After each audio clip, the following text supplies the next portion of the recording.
الحمد لله نحمده ونستعينه ونستغفره ونستهديه ونؤمن به ونتوكل عليه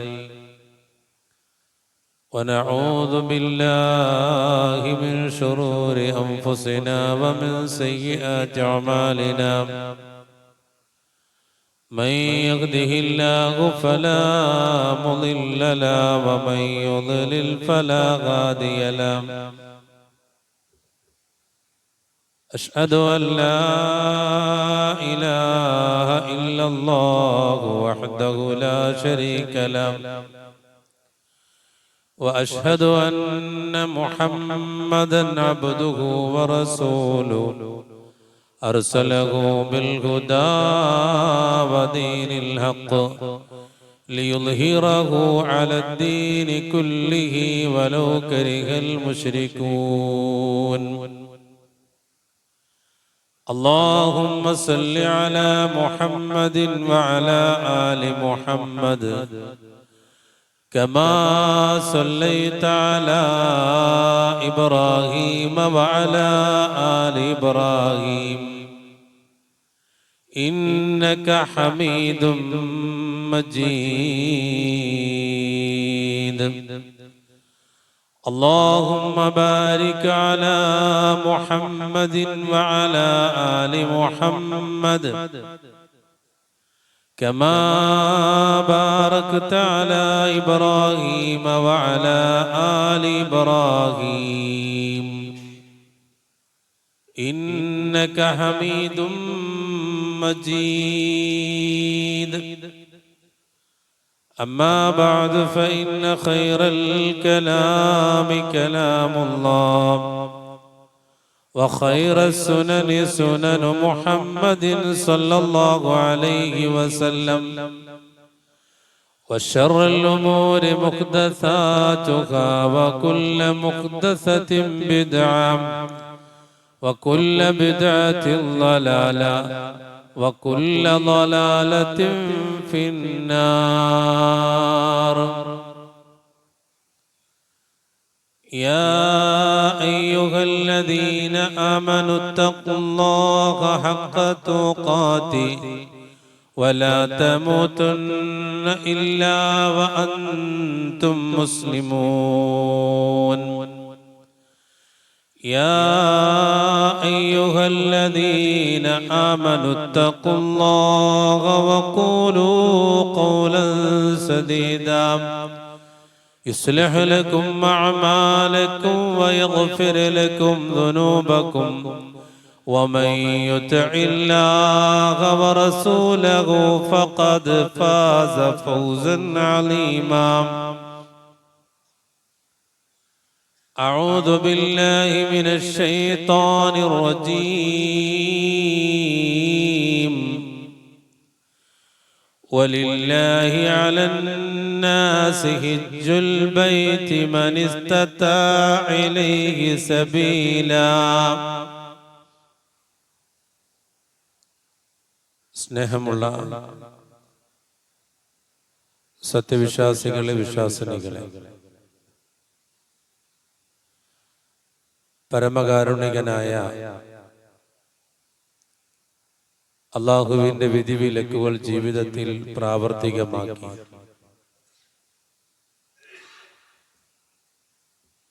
വളരെ സൂക്ഷ്മതയോടുകൂടെ ജീവിക്കണമെന്ന്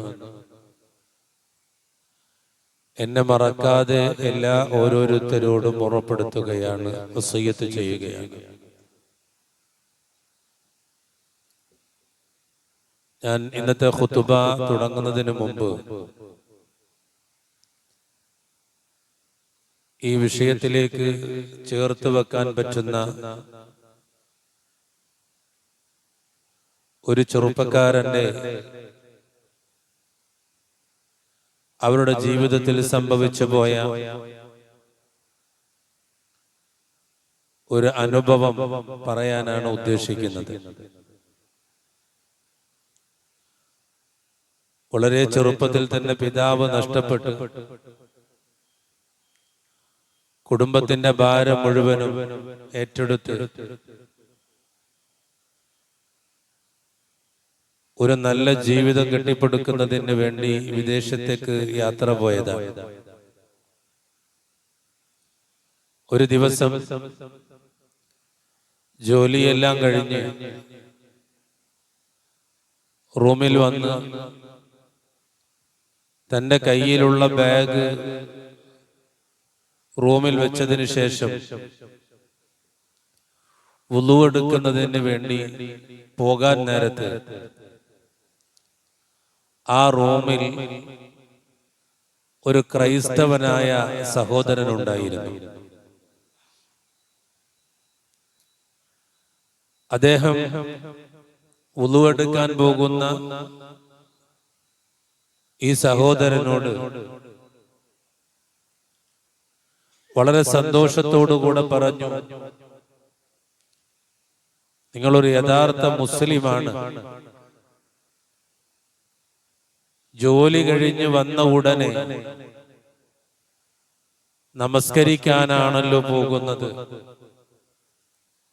ഇതേ റൂമിൽ തന്നെ മുസ്ലിങ്ങൾ എന്ന് പറയുന്ന മുസ്ലിം നാമധാരികളായ വേറെ ചിലരുണ്ട്. അവർക്കില്ലാത്ത ഒരു പ്രത്യേകത നിങ്ങളിൽ കാണുന്നു എന്ന് അദ്ദേഹം പറഞ്ഞു. നമസ്കാരം കഴിഞ്ഞതിനു ശേഷം അതേ റൂമിലിരിക്കുന്ന ഖുർആനിന്റെ പരിഭാഷ ഈ ക്രൈസ്തവ സഹോദരൻ എടുത്തുകൊണ്ടുവന്ന് നമസ്കാരം കഴിഞ്ഞിരിക്കുന്ന ഈ മുസ്ലിം ചെറുപ്പക്കാരനോട് ചോദിച്ചു, ഒരു തവണയെങ്കിലും ഈ ഖുർആൻ നിങ്ങൾ വായിച്ചിട്ടുണ്ടോ എന്ന്. ആ മുസ്ലിം ചെറുപ്പക്കാരൻ പറഞ്ഞു, ഇല്ല. അദ്ദേഹം പറഞ്ഞു, ക്രൈസ്തവ സഹോദരൻ പറഞ്ഞു, അത് തന്നെയാണ് ഈ സമുദായത്തിന്റെ പരാജയം. ഞാൻ വായിച്ചിട്ടുണ്ട്. അമൂല്യമായ പല അറിവുകളും ഈ ഗ്രന്ഥത്തിലുണ്ട്. ഇതൊരു ദൈവിക ഗ്രന്ഥമാണ്. എന്റെ മതവിശ്വാസികൾ, ഞാൻ വിശ്വസിക്കുന്ന മതത്തിന്റെ ആ മതത്തിലുള്ള ബൈബിളിനെ സംബന്ധിച്ച് എന്നെ സംബന്ധിച്ചിടത്തോളം അത് കേവലം കെട്ടുകഥകൾ നിറഞ്ഞതാണ്. പക്ഷെ ഇത് ദൈവിക ഗ്രന്ഥമാണ്. വായിച്ചാൽ ആർക്കും മനസ്സിലാകും. നിങ്ങളെപ്പോലുള്ള മുസ്ലിങ്ങൾ ഇത് വായിക്കാത്തതാണ് നിങ്ങളുടെ പരാജയമെന്ന് ആ ക്രൈസ്തവ സഹോദരൻ ഈ മുസ്ലിം ചെറുപ്പക്കാരനോട് പറയുകയാണ്. അത് അയാളുടെ മനസ്സിൽ വല്ലാതെ തറച്ചു, വല്ലാതെ കൊണ്ടു. അന്നു മുതൽ അയാൾ ആ തഫ്സീർ വായിക്കാൻ തുടങ്ങി. ഇയാൾ നമസ്കരിക്കുന്ന ഒരാളാണെങ്കിൽ പോലും അയാളുടെ വിശ്വാസങ്ങൾ, മുസ്ലിമാണെങ്കിൽ പോലും അയാളുടെ വിശ്വാസങ്ങൾ ഇസ്ലാമിൻ്റെതല്ലാത്ത വിശ്വാസങ്ങളായിരുന്നു. അഥവാ ഖബറാരാധനയുടെ വിശ്വാസമുണ്ടായിരുന്നു. ഔലിയാക്കളെ പ്രത്യേകമായി തെരഞ്ഞെടുക്കപ്പെട്ട് അത്തരത്തിലുള്ള ഖബറുകൾ സിയാറത്ത് ചെയ്യുന്ന സ്വഭാവമുണ്ടായിരുന്നു. അങ്ങനെയുള്ള ആ മനുഷ്യനാണ് പരിശുദ്ധ ഖുർആനിന്റെ തഫ്സീർ അഥവാ ആ ഖുർആനിക വചനങ്ങളോടൊപ്പമുള്ള മലയാളത്തിന്റെ അർത്ഥം വായിച്ചു തുടങ്ങിയത്. വായിക്കും തോറും ആ മനസ്സിൽ ഇളക്കം തട്ടി തുടങ്ങി, ആലോചിക്കാൻ തുടങ്ങി. ആലോചനകൾ അന്വേഷണങ്ങളായി. ആ പ്രദേശത്തുള്ള, അതുപോലെ തന്നെ മക്കയിലും മദീനയിലും അതുപോലെയുള്ള പ്രദേശങ്ങളിലുമൊക്കെ ഇസ്ലാമിക പ്രബോധനം നടത്തുന്ന സലഫി പണ്ഡിതന്മാരുമായി ബന്ധപ്പെട്ടു. അങ്ങനെ യഥാർത്ഥമായി ഇസ്ലാമിന്റെ വഴിയിലേക്ക്, നേരായ മാർഗത്തിലേക്ക് ആ ചെറുപ്പക്കാരൻ കടന്നു വരികയാണ്. ഈ വിഷയം മിനിഞ്ഞാന്ന് രാത്രിയാണ് എന്നോട് സംസാരിക്കുന്നത്. ആ വ്യക്തി എന്റെ വീട്ടിലേക്ക് വന്നിരുന്നു. വന്നപ്പോഴാണ് അദ്ദേഹത്തിന്റെ ജീവിതവുമായി ബന്ധപ്പെട്ട വിഷയം പറയുന്നത്. ഞാൻ പറഞ്ഞു വരുന്നത്, വിശ്വാസികളെ, ഈ കഥയിൽ, ഈ ജീവിതാനുഭവത്തിൽ പറഞ്ഞ ഒരു വിഷയമുണ്ട്. ഇന്ന് ലോകത്ത് ധാരാളം മുസ്ലിങ്ങളുണ്ട്. മുസ്ലിം നാമധാരികളായ ആളുകളുണ്ട്.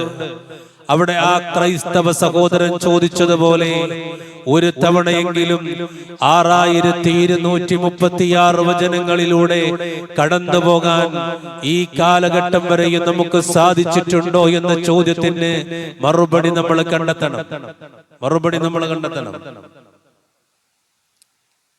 അദ്ദേഹത്തിന്റെ സാഹചര്യങ്ങളാൽ അദ്ദേഹത്തിന് ഇസ്ലാമിലേക്ക് വരാൻ കഴിയുന്നില്ല. പക്ഷേ അഗാധമായി ഇസ്ലാമിനെയും ഇസ്ലാമിന്റെ ആദർശങ്ങളെയും പ്രവാചകനെയും ഖുർആനിനെയും ആ മനസ്സുകൊണ്ട് അംഗീകരിച്ച ഒരു ക്രൈസ്തവ സഹോദരന്റെ ചോദ്യത്തിന്റെ മുന്നിൽ പകച്ചു പോകും. പ്രിയപ്പെട്ടവരെ, നമ്മൾ ഓരോരുത്തരും ഇതേ ചോദ്യം നമ്മളോട് ചോദിക്കേണ്ടതാണ്.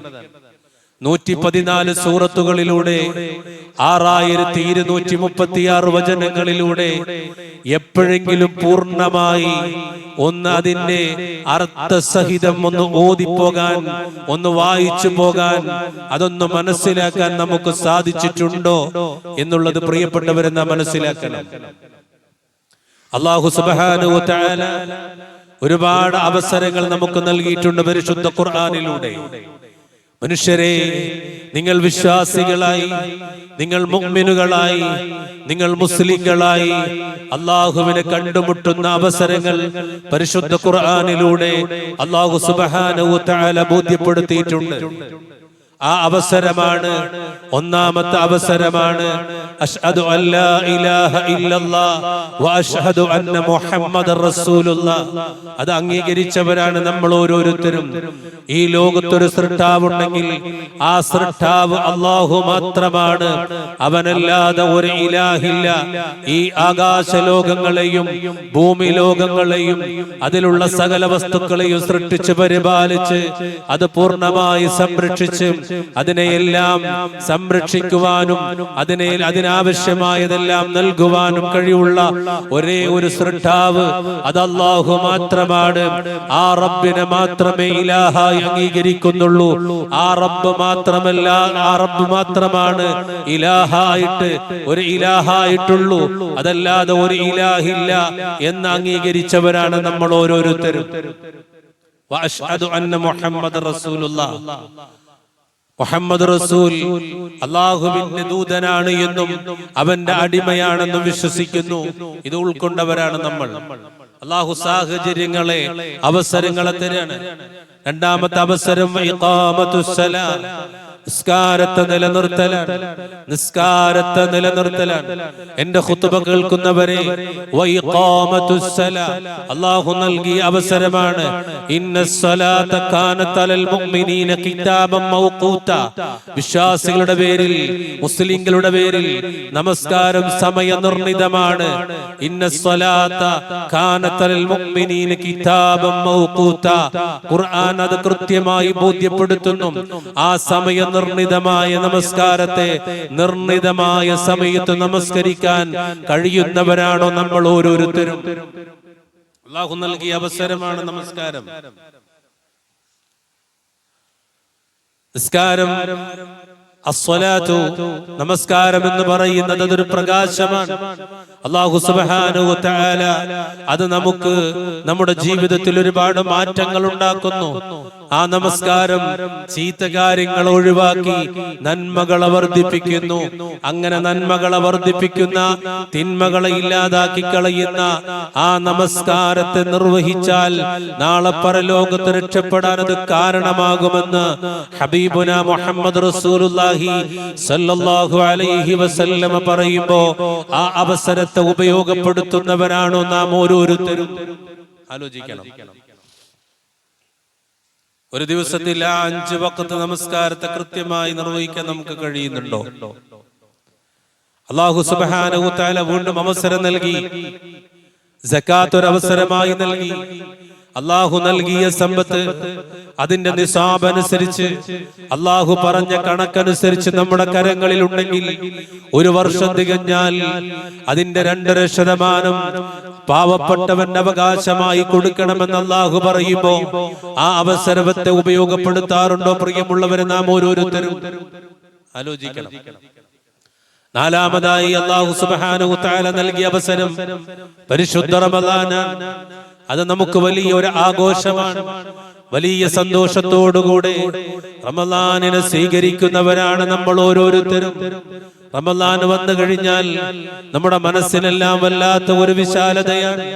അല്ലാഹു സുബ്ഹാനഹു തആല നൽകാമെന്ന് പറഞ്ഞിട്ടുള്ള പ്രതിഫലം ലഭിക്കുന്നതിന് വേണ്ടി, അത് വാങ്ങിക്കുന്നതിന് വേണ്ടി, അത് സ്വീകരിക്കുന്നതിന് വേണ്ടി മനസ്സുകൊണ്ട് ആഗ്രഹിച്ച് അല്ലാഹുവിനോട് ദുആ ചെയ്ത് പ്രഭാതം മുതൽ പ്രദോഷം വരെ പട്ടിണി കിടന്ന് രാത്രികളിൽ ദീർഘനേരം നമസ്കരിച്ച് അതുപോലെ തന്നെ ദീർഘനേരം പരിശുദ്ധ ഖുർആൻ പാരായണം ചെയ്ത് റമദാനിനെ ഉപയോഗപ്പെടുത്തുന്നവരാണ് എങ്കിൽ അല്ലാഹു സുബ്ഹാനഹു തആല കാരുണ്യവാനായ റബ്ബ് നമുക്ക് നൽകിയ അവസരമാണ് പരിശുദ്ധ റമദാൻ. മൻ സാമ റമദാൻ ഈമാനൻ വഹ്തിസാബൻ ഗുഫിറ ലഹു മാ തഖദ്ദമ മിൻ ദംബിഹി. ആരെങ്കിലും പരിശുദ്ധ റമദാൻ ഈമാനോടുകൂടെ പ്രതിഫലം ആഗ്രഹിച്ചുകൊണ്ട് നോമ്പെടുത്താൽ, പ്രതിഫലം ആഗ്രഹിച്ചുകൊണ്ട് ഈമാനോടുകൂടെ നോമ്പെടുത്താൽ അവന്റെ മുൻകഴിഞ്ഞു പോയ പാപങ്ങൾ പൊറുക്കപ്പെടുമെന്ന് ഹബീബുനാ റസൂലുള്ളാഹി സല്ലല്ലാഹു അലൈഹി വസല്ലം നമ്മളെ ബോധ്യപ്പെടുത്തിയപ്പോ കഴിഞ്ഞുപോയ പാപങ്ങളെ പൊറുക്കപ്പെടാൻ, സ്വർഗം കിട്ടാൻ കാരണമാകുന്ന പരിശുദ്ധ റമദാനിന്റെ നോമ്പെടുത്തവരാണ് നമ്മൾ. അവസരം നൽകിയത് അല്ലാഹുവാണ്. അതൊക്കെ നമുക്ക് ഒരുപാട് വിശദീകരിക്കാറുണ്ട്. ആ വിശദീകരണത്തിലേക്ക് ഞാൻ പോകുന്നില്ല. അവസരങ്ങളെ കുറിച്ച് ഓർമ്മപ്പെടുത്തിയതാണ്.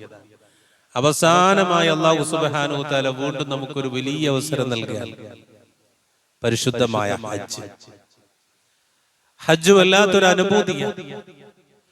ഹജ്ജിന്റെ ഓരോ കർമ്മങ്ങളും വല്ലാത്ത അനുഭൂതിയാണ്. നമ്മുടെ ജീവിതത്തിന്റെ എല്ലാ തിരക്കുകളും ഒഴിവാക്കി അല്ലാഹു സുബ്ഹാനഹു തആല പറഞ്ഞതുപോലെ നൂറ്റാണ്ടുകൾക്കപ്പുറം മഹാനായ ഇബ്രാഹിം നബി അലൈഹിസ്സലാം വിളിച്ചു. അല്ലാഹു സുബ്ഹാനഹു തആല വിളിക്കാൻ പറഞ്ഞിട്ട് ഇബ്രാഹിം നബി അലൈഹിസ്സലാമിനോട് പറഞ്ഞു അല്ലാഹു വിളിക്കാൻ. അന്നാരുമില്ലാത്ത ആ കുന്നിൻ മുകളിൽ കയറി നിന്ന് ഇബ്രാഹിം നബി അലൈഹിസ്സലാം വിളിക്കുകയാണ്. വഅദ്ദിം ഫിന്നാസി ബിൽ ഹജ്ജ് യഅതൂക റിജാലൻ വഅലാ കുല്ലി ളാമിരിൻ യഅതീന മിൻ കുല്ലി ഫജ്ജിൻ അമീക്. ആ വിളിയാണ് ഇന്നും ലക്ഷക്കണക്കിന് ഹാജിമാർ പരിശുദ്ധ കഅബാലയത്തിലേക്ക് എത്തിപ്പെടാനുള്ള കാരണം. അല്ലാഹു സുബ്ഹാനഹു തആല ഇബ്രാഹിം നബി അലൈഹിസ്സലാമിനോട് പറഞ്ഞത് ഇന്നും അത് പുലർന്നുകൊണ്ടിരിക്കുകയാണ്. ഒരു തവണയെങ്കിലും അല്ലാഹുവിന്റെ വിളിക്ക് ഉത്തരം നൽകി മിനായിലും അതുപോലെ തന്നെ അറഫായിലും മുസ്ദലിഫായിലും ജംറാത്തിലും ഒക്കെയായി കർമ്മങ്ങൾ ചെയ്യുന്ന ഹജ്ജിന്റെ കർമ്മങ്ങൾ, ആ കർമ്മങ്ങൾ ചെയ്യാനുള്ള ഒരു സാഹചര്യത്തിലേക്ക് നമ്മൾ എത്തിപ്പെടേണ്ടതുണ്ട്. പ്രിയമുള്ളവരെ, ദുനിയാവിൽ പലതും നേടാൻ പലതരത്തിലുള്ള ചിന്തകളും പ്രവൃത്തികളും ആലോചനകളും നടത്തുന്നവരാണ് എങ്കിൽ എന്റെ പ്രിയപ്പെട്ട മുസ്ലിമേ, അല്ലാഹു സുബ്ഹാനഹു തആല നൽകിയിട്ടുള്ള ആരോഗ്യം വെച്ചുകൊണ്ട് ആ ആരോഗ്യം കൊണ്ട് ഹജ്ജ് ചെയ്യാനുള്ള സമ്പാദ്യം കണ്ടെത്തി ഒരു തവണയെങ്കിലും പരിശുദ്ധമായ ആ ഹറമിലേക്ക് ചെന്ന് ഹജ്ജിന്റെ മാസങ്ങളിൽ, ഹജ്ജ് നിർബന്ധമാക്കിയ മാസങ്ങളിൽ, അത് നിർബന്ധമാക്കിയ മാസത്തിൽ അതിന്റെ ദിവസങ്ങളിൽ ആ ഹജ്ജ് നിർവഹിക്കാനുള്ള തൗഫീഖിന് വേണ്ടി നമ്മൾ ഓരോരുത്തരും അല്ലാഹുവിനോട് ദുആ ചെയ്യണം. അല്ലാഹു സുബ്ഹാനഹു തആല എന്തിനാ അങ്ങനെ ഒരു അവസരം നമുക്ക് നൽകിയതെന്നറിയോ? അല്ലാഹു സുബ്ഹാനഹു തആല വളരെ കൃത്യമായി ആ വിഷയത്തെ കുറിച്ച് പറയുന്നുണ്ട്. മൻ ഹജ്ജ ലില്ലാഹി ഫലം യർഫസ് വലം യഫ്സുഖ് റജഅ കയൗമി വലദതു ഉമ്മുഹു. അല്ലാഹു സുബ്ഹാനഹു തആല പറയാൻ, അല്ലാഹുവിന് വേണ്ടി നിർവഹിക്കുകയും അതിൽ അശ്ലീലവും പാപവും ഒഴിവാക്കുകയും ചെയ്യുന്നവൻ ഒരു ഉമ്മ പ്രസവിച്ച ദിവസം പോലെ പാപമുക്തനായി മടങ്ങും. ഒരു കുട്ടിയെ ഉമ്മ പ്രസവിച്ചത് എങ്ങനെയാണോ അതുപോലെ പാപമുക്തനായി മടങ്ങുമെന്ന് ഹബീബുനാ റസൂലുള്ളാഹി സ്വല്ലല്ലാഹു അലൈഹി വസല്ലം. അൽ ഹജ്ജുൽ മബ്റൂർ ലൈസ ലഹു ജസാഉൻ ഇല്ലൽ ജന്ന. സ്വീകാര്യമായ ഒരു ഹജ്ജിന്റെ പ്രതിഫലം സ്വർഗ്ഗമല്ലാതെയല്ല എന്ന് ഹബീബുനാ റസൂലുള്ളാഹി സ്വല്ലല്ലാഹു അലൈഹി വസല്ലം. സ്വീകാര്യമായ ഹജ്ജിന്റെ പ്രതിഫലം സ്വർഗ്ഗമാണ്. അതുകൊണ്ട് സ്വർഗം കിട്ടാൻ, പാപമുക്തരാകാൻ, മുഅ്മിനാകാൻ, മുസ്ലിമാകാൻ, മനുഷ്യനാകാൻ അല്ലാഹു സുബ്ഹാനഹു വ തആല നൽകിയിട്ടുള്ള ഈ അവസരത്തെ നമ്മൾ ഉപയോഗപ്പെടുത്തണം. ദുൽഹിജ്ജ 8 പ്രഭാതത്തിൽ ലബ്ബൈക അല്ലാഹുമ്മ ലിഹജ്ജ്, ഹജ്ജിന് വേണ്ടി, ഹജ്ജിന് വേണ്ടി, അല്ലാഹുവിന് വേണ്ടി, ഹജ്ജിന് വേണ്ടി ഇതാ അതിന്റെ ഇഹ്റാമിൽ പ്രവേശിച്ചിരിക്കുന്നു എന്ന് നമ്മൾ പറയും. ഒരുപാട് കാര്യങ്ങൾ നമുക്ക് നിഷിദ്ധമാണ് ആ സമയത്ത്. നോമ്പ് നോൽക്കുന്ന സമയത്ത് നിഷിദ്ധമായതുപോലെ നിസ്കാര സമയത്ത് അല്ലാഹു അക്ബർ എന്ന് ഇഹ്റാമിൽ പ്രവേശിച്ചാൽ ഹറാമായ പല കാര്യങ്ങളുണ്ട്. നിസ്കാരത്തിലും ഇഹ്റാമിൽ പ്രവേശിക്കുകയാണ്. അല്ലാഹു അക്ബർ എന്ന് പറഞ്ഞാൽ നമ്മൾ എന്ത് ചെയ്തു? നിസ്കാരത്തിന്റെ ഇഹ്റാമിലായി. പലതും പാടില്ല, തിന്നാൻ പാടില്ല, കുടിക്കാൻ പാടില്ല, മറ്റു ഭാഗങ്ങളിലേക്ക് നോക്കാൻ പാടില്ല, നിസ്കാരത്തിൻ്റെതായ ചലനങ്ങൾ പാടില്ല, അങ്ങനെ ഒരുപാട് കാര്യങ്ങൾ. സലാം വീട്ടിയാലേ അനുവാദമുള്ളൂ. അതുപോലെ ഹജ്ജിനും ഉംറക്കും വേണ്ടി ഇഹ്റാമിൽ പ്രവേശിച്ചാൽ തലമറക്കാൻ പാടില്ല, സുഗന്ധദ്രവ്യങ്ങൾ ഉപയോഗിക്കാൻ പാടില്ല. ഹജ്ജിന് അല്ലെങ്കിൽ ഇഹ്റാമിന് ഉംറക്ക് വേണ്ടി ഇഹ്റാമിൽ പ്രവേശിക്കുന്ന സമയത്തുള്ള വസ്ത്രം 2 തുണികൾ. ആലോചിക്കണം, ഒന്ന് ഉടുക്കാനും ഒന്ന് പുതക്കാനും. പിന്നീട് ഒരു വസ്ത്രവും നമുക്ക് പാടില്ല. നമ്മൾ സാധാരണ ഉപയോഗിക്കുന്ന വസ്ത്രങ്ങൾ, ബനിയനുകൾ, ഇന്നറുകൾ ഒന്നും പാടില്ല. അങ്ങനെ എല്ലാം ഒഴിവാക്കി വളരെ ലളിതമായ വസ്ത്രം ധരിച്ചുകൊണ്ട് ഹജ്ജിന് വേണ്ടി പുറപ്പെടുകയാണ് നാം ഓരോരുത്തരും. നമ്മൾ അവിടെ ചെന്നാൽ, അതിലേക്ക് പ്രവേശിച്ചാലാണ് ആ വൈകാരികത നമുക്ക് മനസ്സിലാവുക. ഭാര്യ ഭർത്തൃ ബന്ധം പാടില്ല, കാല് മറക്കാൻ പാടില്ല, സുഗന്ധദ്രവ്യങ്ങൾ ഉപയോഗിക്കാൻ പാടില്ല. ഇതെല്ലാം നമ്മൾ ഏറ്റെടുക്കാണ്. ആർക്കും ഒരു ചോദ്യമില്ല, എന്തേ അത് ചെയ്താൽ എന്ന് ആരും ചോദിക്കുന്നില്ല. എന്തുകൊണ്ട് അത് ചെയ്തുകൂടാ എന്ന ചോദ്യം അവിടെ ഇല്ല. അല്ല പറഞ്ഞു, അംഗീകരിച്ചു. അല്ല പറഞ്ഞു, ഉൾക്കൊണ്ടു. ഞങ്ങൾ ഇതാ ഇഹ്റാമിൽ പ്രവേശിച്ചു. എന്നിട്ട് മിനായിലേക്ക് പോവുകയാണ്. മിനായിലേക്ക് പോയാൽ അവിടെ എന്താ ഉണ്ടാവുക? ഒന്ന് കിടക്കാൻ, തന്റെ ശരീരം വെക്കാൻ മാത്രമുള്ള ഒരു സൗകര്യം. അതാണ് ഹജ്ജിന് പോയ ആളുകൾക്ക് അതറിയാം. ഹജ്ജിന് പോയ ആളുകൾക്ക് അതറിയാം. ചേർന്ന് കിടക്കും. വിശാലമായ റൂമിൽ കിടന്നവരാണ്. വിശാലമായ സൗകര്യമുള്ള റൂമിൽ ഒറ്റക്കും അല്ലതല്ലെങ്കിൽ തന്റെ ഇണയോടൊപ്പം കിടന്നവരാണ്. പക്ഷേ ഹജ്ജിന് പോയാൽ അതുപോലെ സൗകര്യമില്ല. ദുൽഹിജ്ജ 8 മുതൽ 13 വരെയുള്ള അവരുടെ ജീവിതം പരിശോധിച്ചു നോക്കിയാൽ അല്ലാഹു സുബ്ഹാനഹു വ തആല പഠിപ്പിക്കുകയാണ് നാളെ വരാനുള്ള ആഖിറത്തിന്റെ ചില സന്ദേശങ്ങൾ. പരിചയമില്ലാത്ത മറ്റേതോ ജില്ലയിലെ മറ്റേതോ ഒരു നാട്ടിലെ ഒരു സഹോദരനോടൊത്ത് ചേർന്ന് കിടക്കുകയാണ്. നമ്മുടെ കൈയൊന്ന് നീട്ടി അതൊന്ന് നിവർത്തിയാൽ തൊട്ടടുത്ത് കിടക്കുന്ന സഹോദരന്റെ നെഞ്ചിലായിരിക്കും അവന്റെ കൈ. അതാണ് മിനായിലെ കിടത്തം. ആരും ചോദിക്കൂല. ഈ സൗകര്യം പോരാ. ഈ സൗകര്യത്തിനല്ല ഞാൻ ലക്ഷങ്ങൾ നൽകിയത്. എനിക്കിവിടെ കിടക്കാൻ പറ്റൂല, ഈ കിടത്തം എനിക്ക് പറ്റൂല, ഈ സൗകര്യം എനിക്ക് പറ്റൂല, എനിക്ക് എന്റേതായ സൗകര്യം വേണമെന്ന് ഒരൊറ്റ ഹാജിയും പറയില്ല അവിടെ. കാരണം എന്താ അറിയോ? അള്ളാഹുവിന്റെ വിളിക്ക് ഉത്തരം നൽകി എല്ലാം ത്യജിക്കാനും സഹിക്കാനും തയ്യാറായിട്ടാണ് ഓരോ ഹാജിയും അങ്ങോട്ട് പോയിട്ടുള്ളത്. എന്നിട്ട് ദുൽഹിജ്ജ 8 അന്ന് മിനായിൽ രാത്രി അവിടെ കിടക്കുകയാണ്. രാവിലെ പ്രഭാതത്തിൽ സുബഹി നമസ്കാരം കഴിഞ്ഞ് അവിടെ നിന്ന് എല്ലാവരും കൂടെ പിന്നെ പോകുന്നത് അറഫയിലേക്ക്. അറഫ ഇന്നൊക്കെ ഒരുപാട് മാറിയിട്ടുണ്ട്. സൗകര്യങ്ങളുടെ ഒരു മൈതാനമായി മാറിപ്പോ അറഫ. അങ്ങനെയാണ് ഇപ്പോ. ഈ കൊല്ലത്തെ ഹജ്ജിനൊക്കെ പോയപ്പോ അത്ഭുതപ്പെട്ടു പോയി. പുറത്തുപോയി പ്രാർത്ഥിക്കാൻ. അങ്ങനെ വേണം അറഫയിൽ ഒറ്റക്കൊറ്റക്കായി ലാ ഇലാഹ ഇല്ലല്ലാഹ് വഹ്ദഹു ലാ ശരീക ല ലഹുൽ മുൽക്കു വലഹുൽ ഹംദ് വഹുവ അലാ കുല്ലി ഷൈഇൻ ഖദീർ എന്ന ആത്മാർത്ഥമായ അറഫയിലെ പ്രാർത്ഥന ചൊല്ലി പിന്നെ മനസ്സിൻ വേദനയോടുകൂടെ നിറകണ്ണുകളോടുകൂടെ അല്ലാഹു സുബ്ഹാനഹു വ തആലയോട് ലക്ഷക്കണക്കിന് വരുന്ന ഹാജിമാർ പ്രാർത്ഥിക്കുന്ന സ്ഥലമാണ് അറഫ. ആ അറഫയിൽ ഇന്ന് സൗകര്യങ്ങൾ എമ്പാടുമുണ്ട്. അവിടുത്തെ ഗവൺമെന്റ് ആ സൗകര്യങ്ങൾ ഏർപ്പെടുത്തിയിട്ടുണ്ട്. എന്നിരുന്നാലും നോക്കൂ നിങ്ങൾ, ആ സൂര്യൻ പിന്നെ ഉച്ച മുതൽ അതിന്റെ അസ്തമയം വരെ അറഫയിൽ പ്രാർത്ഥനയ്ക്ക് ഉത്തരം കിട്ടുന്ന സമയമാണ്. ഹാജിമാരെല്ലാവരും പ്രാർത്ഥനയിലായിരിക്കും. പറയാൻ ഒരുപാടുണ്ട്. തന്റെ പാപങ്ങളെ കുറിച്ച്, മക്കളെ കുറിച്ച്, കുടുംബത്തെ കുറിച്ച്, സമ്പത്തിനെ കുറിച്ച് ആവശ്യങ്ങൾ അള്ളാഹുവിനോട് പറയാനുണ്ട്, ചോദിക്കാനുണ്ട്. അള്ളാഹുവേ, എന്റെ ജീവിതത്തിൽ വന്നുപോയ പാപങ്ങളെ നീ പൊറുക്കണേ റഹ്മാനേ. അല്ലാഹുവേ, നീ ഇഷ്ടപ്പെടാത്ത, നിന്റെ കോപത്തിന് കാരണമാകുന്ന പാപങ്ങൾ ഒരുപാട് ചെയ്തു പോയിട്ടുണ്ട് റഹ്മാനേ. കത്തിയാളുന്ന നരകം കിട്ടുന്ന പാപങ്ങൾ ഒരുപാട് ചെയ്തു പോയിട്ടുണ്ട് റഹ്മാനേ. അല്ലാഹുവേ, പൊറുക്കണേ.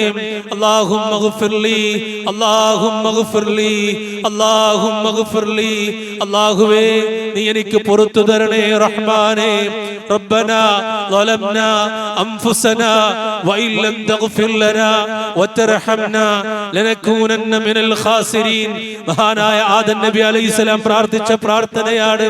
അല്ലാഹുവേ, റബ്ബനാ ളലംനാ, ഞങ്ങളോട് തന്നെ അക്രമം പ്രവർത്തിച്ചു പോയി. വഇൻ ലം തഗ്ഫിർ ലനാ വതർഹംനാ, അല്ലാഹുവേ, നീ പുറത്തു തന്നിട്ടില്ല എങ്കിൽ, നിന്റെ കാരുണ്യം കിട്ടാതെ വന്നാൽ ലനകൂനന്ന മിനൽ ഖാസിരീൻ, അല്ലാഹുവേ, നഷ്ടക്കാരുടെ കൂട്ടത്തിൽ അകപ്പെട്ടു പോകും. അല്ലാഹുവേ, പൊറുക്കണേ എന്ന് ആത്മാർത്ഥമായ അറഫയിൽ പ്രാർത്ഥിക്കാനുള്ള അവസരം അല്ലാഹു സുബ്ഹാനഹു വ തആല നൽകുകയാണ്. റബ്ബനാ ഗ്ഫിർ ലനാ വലിഖ്വാനിനാ അല്ലദീന സബഖൂനാ ബിൽ ഈമാൻ വലാ തജ്അൽ ഫീ ഖുലൂബിനാ ഗില്ലൻ ലില്ലദീന ആമനൂ റബ്ബനാ ഇന്നക റഊഫുർ റഹീം. അല്ലാഹുമ്മ ഇന്നി അസ്അലുകൽ ജന്ന വഅഊദു ബിക മിനൻ നാർ. അല്ലാഹുവേ, ആ വിശാലമായ സ്വർഗ്ഗം ചോദിക്കുന്നു അല്ലാഹ്. ആ സ്വർഗ്ഗത്തിലേക്ക് പ്രവേശിക്കണേ നാഥാ. കത്തിയാളുന്ന നരകത്തിന്റെ തീനാളങ്ങളിൽ നിന്ന് കാക്കണേ റഹ്മാനേ. ഇങ്ങനെ അങ്ങ് പ്രാർത്ഥിക്കുകയാണ് അറഫയിൽ. അതിനുള്ള അവസരം കിട്ടിയാൽ വല്ലാത്തൊരു അനുഭൂതിയാണ് അറഫ. ഒരു ഖുതുബയിലോ 2 ഖുതുബയിലോ വിശദീകരിച്ച് തീരാത്തത്ര പറയാനുണ്ട് അറഫ. കുറച്ച് സമയം നോക്ക് നിങ്ങൾ. ദുൽഹിജ്ജ 9 അന്ന് ആ രാവിലെ സൂര്യൻ ഉദിച്ചത് മുതൽ അതിന്റെ അസ്തമയം വരെ മാത്രമാണ് അറഫയുള്ളൂ. ഒരു വർഷത്തിലെ, ഒരു മാസത്തിലെ ദുൽഹിജ്ജ 9 എന്ന് പറയുന്ന ഒരേ ഒരു ദിവസത്തിൽ പ്രത്യേകതയുള്ള ഒരു മൈതാൻ, അതാണ് അറഫ. അത് കഴിഞ്ഞാൽ തീർന്നു. ദുൽഹിജ്ജ 10 അറഫയിൽ പ്രത്യേകതയില്ല. ദുൽഹിജ്ജ 8 പ്രത്യേകതയില്ല. ദുൽഹിജ്ജ 9 മാത്രം അല്ലാഹ് നൽകുന്ന അനുഗ്രഹമാണ്. അല്ലാഹ് നമുക്ക് നൽകണം. വിശ്വാസികളെ, ഇതാ ദുൽഹിജ്ജ 9 അറഫയുണ്ട്. നിങ്ങൾ അങ്ങോട്ട് വരണം. അവസരം നമ്മൾ ഉപയോഗപ്പെടുത്തണം. നമ്മൾ കഴിവുള്ളവരാണെങ്കിൽ, അതാണ് അല്ലാഹു സുബ്ഹാനഹു വ തആല പരിശുദ്ധ ഖുർആനിലൂടെ പറഞ്ഞത്. നിങ്ങൾ എന്ത് ചെയ്യണം? കഴിവുള്ള ആളുകളാണെങ്കിൽ വലില്ലാഹി അലന്നാസി ഹിജ്ജുൽ ബൈതി മൻ ഇസ്തതഅ ഇലൈഹി സബീല, അല്ലാഹുവിന് വേണ്ടി കഴിവുള്ള മനുഷ്യർ ആ ഭവനത്തിലേക്ക് ഹജ്ജ് നിർവഹിക്കുക അത് ബാധ്യതയാണ് എന്ന് അല്ലാഹു സുബ്ഹാനഹു വ തആല പറയുന്നു. ആ കഴിവ് നമ്മൾ ഉണ്ടാക്കണം. അത് ആരോഗ്യം കൊണ്ടും സമ്പത്ത് കൊണ്ടും ഒക്കെ ആ കഴിവുണ്ടാക്കിയിട്ട് ആ ഒരു കർമ്മം പെട്ടെന്ന് നമ്മൾ നിർവഹിക്കണം. ഇനി അത് കഴിഞ്ഞൊരു യാത്രയുണ്ട്. അന്ന് വൈകിട്ട് സൂര്യാസ്തമയത്തിന് ശേഷം മുസ്ദലിഫയിലേക്ക് പോവാണ് ഹാജിമാരൊക്കെ. മുസ്ദലിഫയിലേക്ക് പോവാണ്. മുസ്ദലിഫയിൽ എന്തുണ്ടാവുക? ഒന്നുമില്ല. മിനായിലെ പോലെ ടെന്റില്ല, അറഫയിലെ പോലെ സൗകര്യമില്ല. അവിടെ വിരിച്ചിട്ടുണ്ടാകും മണ്ണ്, മേലെ ആകാശവും താഴെ ഭൂമിയും. അന്ന് രാത്രി അവിടെ കിടക്കുക, ഒരാൾക്കും പരാതിയില്ല. ഞാൻ അതിനെക്കുറിച്ച് വല്ലാതെ ചിന്തിച്ചിട്ടുണ്ട്. ലക്ഷക്കണക്കിന് വരുന്ന ഹാജിമാർ. ഇക്കൊല്ലത്തെ ഹജ്ജിന് പോയി ഞങ്ങൾ കിടക്കുമ്പോ, ഞങ്ങൾ മുസ്ദലിഫയിൽ കിടക്കുമ്പോ, ഞങ്ങൾ കിടക്കുന്നതിന്റെ തൊട്ടപ്പുറത്ത് ഏതോ രാജ്യത്തിലെ ഏതോ ഭാഗത്തിലെ സ്ത്രീകളുണ്ട്. ഞങ്ങളുടെ കൂടെ വന്ന സ്ത്രീകൾ കിടക്കുന്ന ഭാഗത്ത് അതിന്റെ തൊട്ടപ്പുറത്ത് അന്യ പുരുഷന്മാരുണ്ട്. പക്ഷേ ഹറാമിന്റെ ചിന്തയുടെ ഒരു അംശം പോലും ഇല്ലാതെ അല്ലാഹ് എന്ന ബോധത്തോടുകൂടെ മഗ്രിബ് ഇശ അവിടുന്ന് ജംആക്കി നിസ്കരിച്ച്, മഗ്രിബ് 3 റക്അത്ത് നിസ്കരിച്ച്, ഇശായിനെ ജമ്മും കസ്റുമായി നിസ്കരിച്ച് ആ മുസ്ദലിഫയിൽ അന്ന് രാത്രി ഉറങ്ങുക എന്നതാണ് ഹജ്ജിന്റെ കർമ്മത്തിലൂടെ പഠിപ്പിച്ചത്. സുഖമായിട്ട് ഉറങ്ങാം. അവിടെ ഒരു പ്രശ്നമില്ല. അവിടെ ഫാനും വേണ്ട, AC-യും വേണ്ട, സൗകര്യവും വേണ്ട, ബെഡും വേണ്ട, തലയിണയും വേണ്ട, പായും വേണ്ട, പുതപ്പും വേണ്ട. നമ്മുടെ കയ്യിലുള്ള വിരിപ്പ് വിരിച്ച് ആ മണ്ണിലും കല്ലിലുമായിട്ട് നമ്മൾ അവിടെ കിടക്കും, സുഖമായിട്ട് ഉറങ്ങും. ഒരു പരാതിയും പരിവട്ടം പ്രശ്നമൊന്നുമില്ല. ഇവിടെ ഒരു ബസ്സിൽ കയറിയാൽ പീഡനം, ട്രെയിനിൽ കയറിയ പീഡനം, എവിടെ തിരിഞ്ഞാലും എങ്ങോട്ട് പോയാലും പ്രശ്നങ്ങളാണ്. ലക്ഷങ്ങൾ ഒരുമിച്ചിരിക്കുന്ന മുസ്ദലിഫയിൽ ആരും മാറി നിൽക്കുന്നില്ല. ഹജ്ജിന് വന്ന എല്ലാവരും, ആണും പെണ്ണും എല്ലാം ആ മുസ്ദലിഫയിൽ ഒരുമിച്ച് കൂടും. ഒരു പ്രശ്നമില്ല, ഒരു പരാതിയും ഇല്ലാതെ. എന്നിട്ട് അന്ന് അത് കഴിഞ്ഞ് പിറ്റേന്ന് ദുൽഹിജ്ജ 10 സുബ്ഹി നമസ്കരിച്ചിട്ട് ഒന്നുകിൽ മിനായിലേക്കോ അല്ലെങ്കിൽ ഒരു ജംറയിൽ കല്ലെറിഞ്ഞുകൊണ്ട് പിന്നീട് മിനായിലേക്ക് തിരിച്ചു പോവുകയാണ്. അല്ലാഹു തൗഫീഖ് ചെയ്യുമാറാകട്ടെ. ഒരു ഹജ്ജ് ചെയ്യാൻ ദുആ ചെയ്തോളൂ. നിങ്ങളെല്ലാവരും ദുആ ചെയ്യണം. അതിനുവേണ്ടി പണിയെടുക്കണം. നിങ്ങൾ അധ്വാനത്തിൽ നിന്നൊരു വിഹിതം മാറ്റിവെക്കണം. ഒരു വർഷത്തിൽ നിങ്ങൾക്ക് കിട്ടുന്ന എമൗണ്ട് എത്രയാണോ ആ എമൗണ്ടിൽ നിന്ന് ഒരു വിഹിതം, ഒരു 25,000 മാറ്റിവെക്കാൻ പറ്റും, ഒരു 50,000 ഒരു വർഷത്തിൽ മാറ്റിവെക്കാൻ പറ്റും. മാറ്റിവെക്ക്. 2-3 വർഷം കൊണ്ട് 4 വർഷം കൊണ്ട് മാറ്റിവെച്ച ആ സംഖ്യയിൽ നിന്ന് ഒരു തവണ നിങ്ങൾ ഹജ്ജ് ചെയ്യും. ഒരു തവണ ഹജ്ജ് ചെയ്യും. ഗവൺമെന്റിന്റെ കീഴിലെങ്കിലും ഹജ്ജിന് ആ ഹജ്ജ് പൂർത്തീകരിക്കും. അല്ലാഹു തൗഫീഖ് ചെയ്യുമാറാകട്ടെ. ആ അവസരം നിങ്ങൾ ഉപയോഗപ്പെടുത്തുക. ഇനി മുതൽ നിങ്ങളൊന്ന് പ്രാർത്ഥിക്കുക. നേരത്തെ പറഞ്ഞതുപോലെ മിനായിലും അതേപോലെ അറഫയിലും മുസ്ദലിഫയിലും ഒക്കെ ഒന്ന് കഴിച്ചു കൂട്ടാൻ, അവിടെ ചെന്ന് ആ മഹത്തരമായ കർമ്മം നിർവഹിക്കാൻ എന്ത് രസമാണെന്നറിയോ? ആ വെള്ള തുണിയെടുത്ത് പാൽക്കടൽ പോലെ ഹാജിമാരിങ്ങനെ നീങ്ങിപ്പോകുന്നത്. അവർ ചെല്ലുന്നത് ഒരു തൽബിയത്തിന്റെ ലബ്ബൈക അല്ലാഹുമ്മ ലബ്ബൈക ലബ്ബൈക ലാ ശരീക ലക ലബ്ബൈക ഇന്നൽ ഹംദ വന്നിഅമത ലക വൽ മുൽക്ക് ലാ ശരീക ലക. ലക്ഷക്കണക്കിന് വരുന്ന ഹാജിമാരൊക്കെ ചെല്ലുന്നത് ഇതാണ്. ഇതല്ലാതെ ആരൊന്നും ചെല്ലൂല. ദുൽഹിജ്ജ 10 മുസ്ദലിഫയിലെ സുബ്ഹി നമസ്കാരം കഴിഞ്ഞ്, ആ നമസ്കാരം കഴിഞ്ഞ് ജംറയിലേക്ക് പോകുന്നത് വരെ ഈ തൽബിയത്താ ചെല്ലുന്നത്, പിന്നെ ആ തക്ബീർ ചെല്ലുന്നത്. എന്തായാലും പറയുന്നത് അത് മാത്രം. അതാ പറഞ്ഞത്, ഖുർആൻ പഠിച്ചാൽ, നേരത്തെ പറഞ്ഞ അനുഭവം അതിലേക്കാണ്. ഖുർആനിനെ ഒന്ന് വായിച്ചാൽ, റസൂലുള്ളാഹിന്റെ സുന്നത്ത് ജീവിതത്തിൽ പ്രാവർത്തികമാക്കിയാൽ, ഇതുപോലുള്ള കലിമത്തുകളെ ഒന്ന് പഠിച്ചാൽ അല്ലാഹുവിലേക്ക് ചെല്ലാൻ, അല്ലാഹുവിലേക്ക് മടങ്ങാൻ മനസ്സ് നിരന്തരമായി. നേരത്തെ പറഞ്ഞ ആ ഖുർആൻ വായിച്ച ചെറുപ്പക്കാരനുണ്ടല്ലോ, ഇന്ന് അയാൾ കറകളഞ്ഞ ഒരു വിശ്വാസിയാണ്. ഏത് വിഷയത്തിൽ സൂക്ഷ്മത പാലിക്കുന്ന ഒരു മനുഷ്യൻ, അതിലേക്ക് എത്തിച്ചത് ഖുർആനാണ് എന്ന്. അൽഹംദുലില്ലാഹ്. അങ്ങനെ ദൃഢതയുള്ള മുസ്ലിമാകണം, ഉറപ്പുള്ള മുസ്ലിമാകണം. നാട്ടുകാരുടെ ഇടയിൽ നമുക്ക് പേരും പ്രശസ്തിയും തറവാടും ഒക്കെ ഉണ്ടാവും. അതുകൊണ്ടൊന്നും പരലോകത്തൊരു ഗുണം ഉണ്ടാവില്ല, ഖബറിലും ഗുണം ഉണ്ടാവില്ല. മനസ്സിലാവുന്നുണ്ടോ? അതുകൊണ്ട് ഇൻഷാ അല്ലാഹ് അതൊക്കെ ഒന്ന് ചിന്തിച്ച് ആലോചിച്ച്, ഒന്നുമില്ലെങ്കിൽ വിശ്വാസികൾ, നിങ്ങൾ ആലോചിച്ച്, നിസ്കാരത്തിന്റെ തുടക്കത്തിൽ പ്രാരംഭ പ്രാർത്ഥന നമ്മൾ എന്താ പറയുന്നത്? വജ്ജഹ്തുൽ എന്താ പറയുന്നത്? ആദ്യം പറയും വമാ അന മിനൽ മുശ്രിക്കീൻ. നമ്മൾ അങ്ങനെയാ പറയണത്, പ്രഖ്യാപനാണ്. ഞാൻ ബഹുദൈവ ആരാധകനല്ല. പിന്നെ ആരാ? അതും കൂടെ പറയുന്നുണ്ട്, വ അന മിനൽ മുസ്ലിമീൻ, ഞാനൊരു മുസ്ലിമാണ്. ഇന്ന് നമ്മുടെ നമസ്കാരത്തിൽ പ്രാരംഭ പ്രാർത്ഥനയിൽ പറയുന്നുണ്ട്, അതുകൊണ്ട് നമ്മളൊരു മുസ്ലിം ആകണം. എങ്ങനെ? നമസ്കാരം കൃത്യമായി നിർവഹിക്കുന്ന, കളവ് പറയാത്ത, അതേപോലെ തെറ്റുകൾ ചെയ്യാത്ത, ഹറാമുകൾ ചെയ്യാത്ത, അള്ളാഹുവിനെ കുറിച്ച് ഭയമുള്ള, സുന്നത്തുകൾ ജീവിതത്തിൽ പ്രാവർത്തികമാക്കുന്ന നല്ലൊരു മുസ്ലിമായിട്ട് ജീവിക്കണം. ഇൻഷാ അല്ലാഹ് അല്ലാഹു സുബ്ഹാനഹു വ തആല അതിന് തൗഫീഖ് ചെയ്യുമാറാകട്ടെ.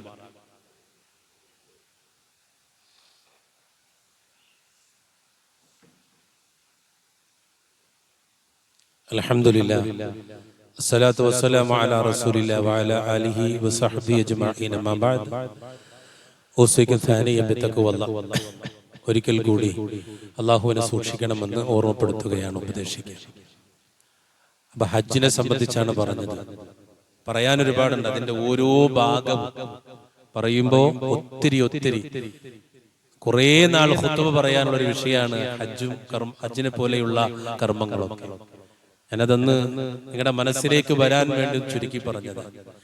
ഹജ്ജിന്റെ ചരിത്രം, ഹജ്ജിലേക്ക് നമ്മൾ പോകും, അല്ലെങ്കിൽ ഹജ്ജ് പറയുമ്പോൾ നമ്മുടെ മനസ്സിലേക്ക് കടന്നു വരുന്നത് ഖലീലുല്ലാഹി ഇബ്രാഹിം നബി അലൈഹിസ്സലാം, മകൻ ഇസ്മായിൽ അലൈഹിസ്സലാം, മഹദി ഹാജറ ബീവി. ഈ ചരിത്രങ്ങളൊക്കെയാണ് നമ്മുടെ മനസ്സിലേക്ക് കടന്നു വരുന്നത്. മഹാനായ മുത്ത് റസൂൽ സല്ലല്ലാഹു അലൈഹി വസല്ലമയുടെ ആ ജീവചരിത്രവും നമ്മുടെ മനസ്സിലേക്ക്, ഹജ്ജ് എന്ന് പറയുമ്പോൾ ആ ഹജ്ജിലൂടെ നമ്മുടെ മനസ്സിലേക്ക് കടന്നു വരും. നമുക്ക് പഠിക്കാൻ സാധിക്കും. ത്യാഗോജ്ജലമായ ഒരു ജീവിതത്തിന്റെ ചരിത്രമാണ് ഹജ്ജ്. അനുസരണയുടെ ചരിത്രമാണ് ഹജ്ജ്. അള്ളാഹുവിനെ പൂർണ്ണമായി അംഗീകരിച്ചതിന്റെ ചരിത്രമാണ് ഹജ്ജ്. ആ ചരിത്രങ്ങൾ പരിശോധിച്ചു നോക്കിയാൽ നമുക്ക് കാണാൻ പറ്റും. അതുകൊണ്ട് വിശ്വാസികളെ, നേരത്തെ പറഞ്ഞതുപോലെ മഹാനായ ഖലീലുല്ലാഹി ഇബ്രാഹിം നബി അലൈഹിസ്സലാമിന്റെ ആ സ്മരണകൾ ധാരാളമുള്ള പരിശുദ്ധ മക്ക, ആ മക്കയിലേക്ക് എത്തിപ്പെടാൻ പരിശുദ്ധമായ കഅബ, മഹാനായ ഇബ്രാഹിം നബി അലൈഹിസ്സലാമിന്റെ ഓർമ്മ, ആ കഅബയെ കുറിച്ച് നമ്മൾ ഓർക്കുമ്പോൾ നമുക്കറിയാം, വഇദ് യർഫഉ ഇബ്രാഹിമുൽ ഖവാഇദ മിനൽ ബൈത്ത് വഇസ്മാഈൽ. ഇബ്രാഹിം നബി അലൈഹിസ്സലാമും ഇസ്മായിൽ അലൈഹിസ്സലാമുമാണ് അതിനെ പുതുക്കി പണിതത് എന്ന ചരിത്രം നമുക്ക് അറിയാൻ പറ്റും ഇൻഷാ അല്ലാഹ്. അതുകൊണ്ട് തന്നെ ആ കഅബയെ കാണുമ്പോൾ ആ ചരിത്രങ്ങൾക്ക് നമ്മുടെ മനസ്സിലേക്ക് കടന്നു വരും.